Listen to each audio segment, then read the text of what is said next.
Elon Musk said in October that the Cybertruck's production will start in 2023's second quarter, but there are changes with the plan. So where exactly is the company headed with this? Keep watching for the next 10 minutes as we take you through recent news as well as my chart analysis and price prediction. But before we do that, subscribe to our channel Stox 101 for regular stock market updates.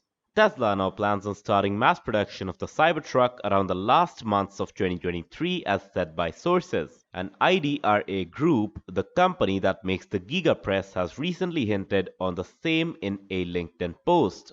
They said that a 9,000-ton machine made to produce truck parts is all set to be shipped. This would mark another year's delay for people who had reserved the vehicle by paying $100 upfront, but the good part is that Tesla will hopefully report record revenues once the actual Cybertruck sales start, which now seems to be 2024. With the Cybertruck, Elon aims to eat up both Rivian and Ford's EV truck market share, which in our opinion will help the stock reach Cathie Wood's expectations of a 6x growth by 2026. With all that in mind, let's analyze the charts. So as you guys can see right here, we're now in the 1-day chart for Tesla, and as always, we'll first analyze the 1-day chart, then the 1-hour chart, and to end it off, we'll get in the 5-minute chart. But right off the bat, we can see that we've opened in a gap up because, of course, today we have a Fed meeting scheduled where people are, looking at lower treasury bonds, right? Lower treasury yields. And the worrying part, of course, is that a lot of people are saying that the Fed might increase the interest rates by 75 basis points, right? And if that happens, of course, the stock will go down, right? That's pretty obvious. But we can see that even though, after we got this positive earnings report, we did go up, right? It wasn't exactly positive. We did miss was it the revenue target? It was the revenue target. So we missed that, of course, because we had missed the deliveries. But now we can see that after squeezing into this range and hitting this level again at 233.8, or rather just $234, we can see that we did squeeze into this range over here, and of course it did end up into a breakout over here. Of course, people are kind of bullish on both Tesla, and of course we can see that the entire market as well, right? It's all in a gap up because of the speculation that, since treasury yields are going down, they're declining, people are thinking that, hey, inflation might give us a breather, so the stocks might go up. But of course, that probably won't be the case if you ask me. In my opinion, it won't continue, it won't go down, right? Inflation won't go down. It probably will continue the way it is. And let's see what happens at the Fed meeting. But coming back to the technical part, we can see that over here, we're kind of building up a pin bar candle on the lower side, right? If seller pressure persists like this, we might just get a pin bar candle today, and that would indicate another sell-off, right? So this phase pretty much would just be discarded, and of course if we break the support around 222 and then around 218, right? So if we break these two levels, in my opinion, we'll probably be headed downwards, and of course we have another level around 229, 230 pretty much, right? 230 is a psychological level. Of course, if we break that as well, we will head down. So if you ask me, Tesla, of course, in the long term, it is bullish. It is a good company, as we already discussed in the previous part of this video, that the stock will eventually go up once things like the Cybertruck and, future projects hit. And once they get their own lithium mine as well, that would be a great thing for the company. But of course, at the current moment, the stock seems rather bearish. And of course, if we look at these patterns as well, we have a resistance. Now, let's quickly talk about resistance. We have a resistance after this around $240, of course. That is a psychological level, and we will have another resistance around 238 as well. So if we take into account those two resistance levels, we are probably being resisted by 238, as we can see, right? So once that is done, we probably won't break it today unless we get a good result from the Fed meeting, of course.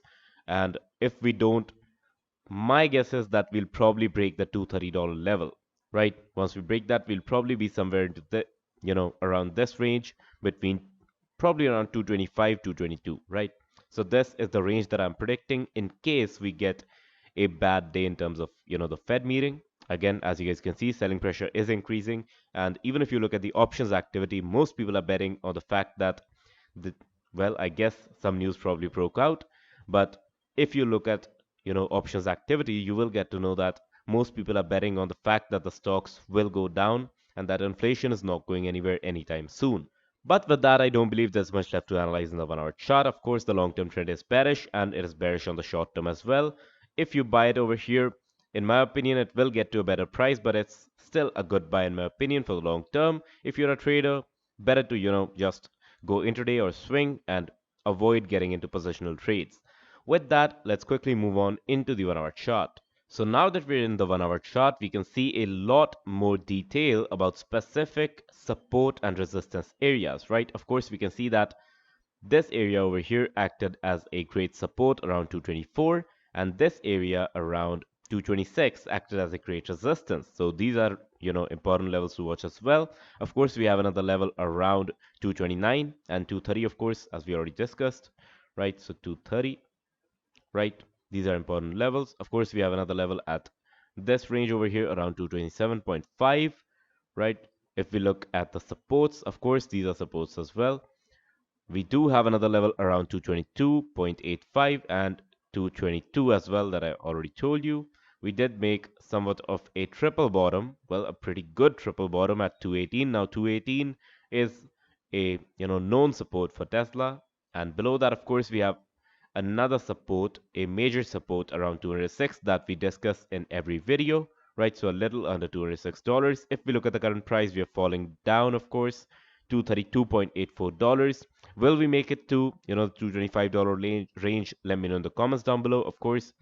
And do let me know if you're enjoying this analysis so far as well by hitting the like button. Anyways, I'm not really interested in the 1 hour chart right now, so let's quickly jump on into the 5-minute chart to see what's really going on over here in this candle. So as you guys can see right here, we're now in the 5-minute chart, and well, we are getting a pretty bad fall. This usually happens when, well, let's see what the CPR levels were. If I were to guess by my own, we probably had the TC around 229. The first resistance would probably have been around 230, of course, and then around 232. After that, so this probably was the upper resistance around 237, which pushed the stock all the way down over here. It of course got support around 232, but we can see that, first we did make a pin bar candle. Well, not exactly, it's a pretty big candle, so not exactly a pin bar candle, but over here we made a pin bar candle to the upper side. It failed over here after making a double top at 237.32, I guess. Now it seems that we're getting a reversal, but in my opinion, as I already told you, the Fed probably won't give good news today. So I believe, or rather, I'm betting on the fact that the stock will likely go down today. And, it's not really a bad thing. So if you're willing to kind of buy the stock or get into the market right now, sure, it's great for you, right? It's a great thing for you. If the stock gets cheaper, you can buy more shares, right? You can invest more money, get more gains. It's all good. So as long as you're trading, you should always remember that you're in there to make money and not to cheer for a specific company or, that's why I honestly don't get the fact why people short companies and, why people have to hate those who short companies, because at the end of the day, you're making money, they're making money. Now, after all of that blabbering, we can see that the bulls really are not able to take control of this candle. Of course, we have a pin bar on the upper side now, so that indicates that despite all of the selling pressure, the bulls did get the stock up. But, that probably won't last. We have a minute and 30 seconds left in the candle, and by the time that I, end this off, we probably will have ended this candle, and it would probably not be in a pin bar on the upper side. So as you guys can see, it's probably converting into a normal candle now, but let's see what happens. Anyways, with that, as I already told you, I do believe that Tesla is a good company in the long run, but is it a good buy at the moment? That's a no in my opinion, right? You should probably wait some time before you buy because it will reach a better price. But then again, remember that this definitely was not financial advice and you should always do your own research before you trade. If, however, you enjoyed my analysis, be sure to hit the like button. If you did not enjoy it, be sure to hit the dislike button. You can subscribe to our channel Stox 101 for more such videos. And as always, I will see you guys in the next one.